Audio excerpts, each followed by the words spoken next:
નમસ્કાર વિદ્યાર્થી મિત્રો, ધોરણ 3 થી 10 માટે ઉપયોગી પાયાનું અંગ્રેજી. તેમાં આજે જોઈશું આપણે ભાગ 4.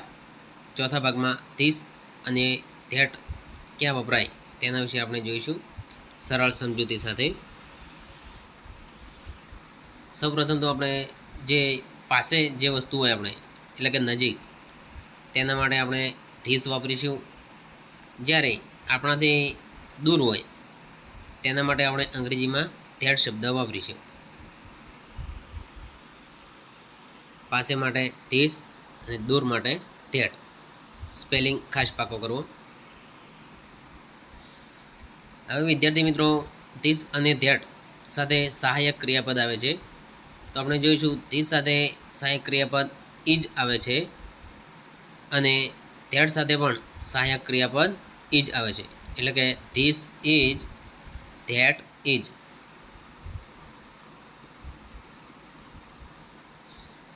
વાક્યો, નજીકના વાક્યો જોઈએ તો આ રીતે બનશે.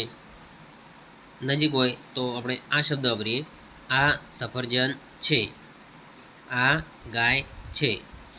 જ્યારે દૂર હોય તો આપણે એવા શબ્દો વાપરીએ કે પેલું સફરજન છે, પેલી ગાય છે. આ વિદ્યાર્થી મિત્રો, એકવચન અને બહુવચનનું કોષ્ટક જોઈ લે. પાસે જે વસ્તુ હોય તેના માટે આપણે અંગ્રેજીમાં એકવચનમાં ધીસ શબ્દ વાપરીએ છીએ. જ્યારે દૂર હોય એક જ વસ્તુ તો તેને માટે આપણે ધેટ શબ્દ વાપરીએ છીએ. અને બંને સાથે ઇજ વપરાય છે, ધીસ ઇજ, ધેટ ઇજ. બહુવચનમાં જોઈએ તો પાસે માટે ધીસ વપરાય છે, એકથી વધારે વસ્તુ હોય તો. જ્યારે દૂર હોય તો તેના માટે આપણે ધોજ વાપરીએ છીએ. આ બંને સાથે બહુવચનનું રૂપ આર વપરાય છે, ધીજ આર, ધોજ આર. વાક્યો જોઈશું. નજીકનું વાક્ય હોય, નજીક વસ્તુ હોય તો આપણે બોલીશું આ કેળું છે. તો તેના માટે અંગ્રેજી શબ્દ બનશે ધીસ ઇજ અ બનાના. નંબર 2, પેલી નારંગી છે. અહીં વિદ્યાર્થી મિત્રો, પેલી એટલે તે દૂર છે, તો દૂર માટે આપણે વાપરીશું that. That is an orange. અહીં વિદ્યાર્થી મિત્રો આર્ટિકલ પણ આપણે ધ્યાને રાખીશું. નારંગી એટલે ઓરેન્જ, તો તેની સાથે એન આર્ટિકલ આવશે. આગળ વાક્ય જોઈશું. એક્ટિવિટી જોઈએ. ચિત્ર જુઓ અને ધીસ અને ધેટનો ઉપયોગ કરી વાક્ય લખો. અહીં મિત્રો આપણે પુસ્તકનું ચિત્ર આપ્યું છે જે નજીક છે. તેનું વાક્ય બનશે ધીસ ઇઝ અ બુક. જ્યારે તેની સામે પેનનું ચિત્ર આપ્યું છે જે દૂર છે, તેનું વાક્ય બનશે ધેટ ઇઝ અ પેન. હવે આપણે જાતે જોઈશું. નંબર 1, બેટનું ચિત્ર આપ્યું છે. જે ડાબી બાજુ હોય તે નજીકનું ચિત્ર, નજીકનું વાક્ય બનશે અને જમણી બાજુ હોય તે દૂરનું ચિત્ર. બેટ આપ્યું છે તો તેનું વાક્ય બનશે ધીસ ઇઝ અ બેટ. જ્યારે તેની સામે દડાનું ચિત્ર આપ્યું છે તેનું વાક્ય બનશે ધેટવાળું, ધેટ ઇઝ અ બોલ. નંબર 2, કેરી આપી છે. This is a mango.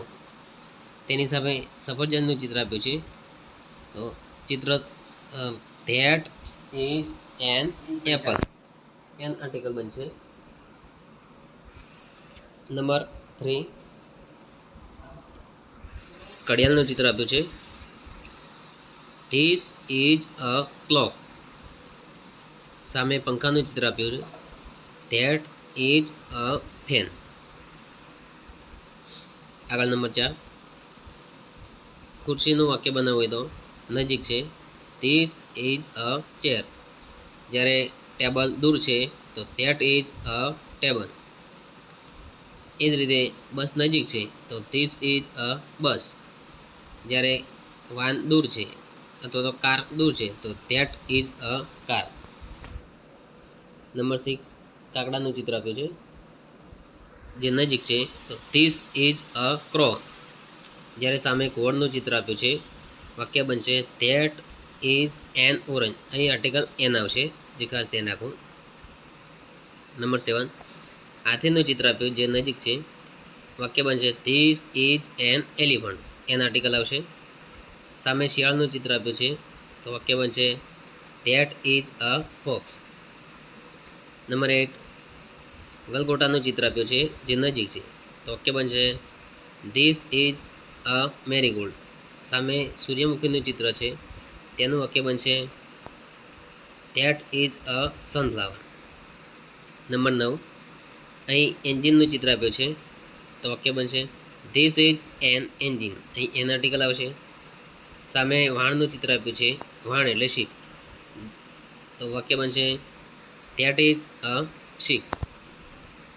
તો વિદ્યાર્થી મિત્રો, આ રીતે આપણે ધીસ અને ધેટનો ઉપયોગ કરીશું.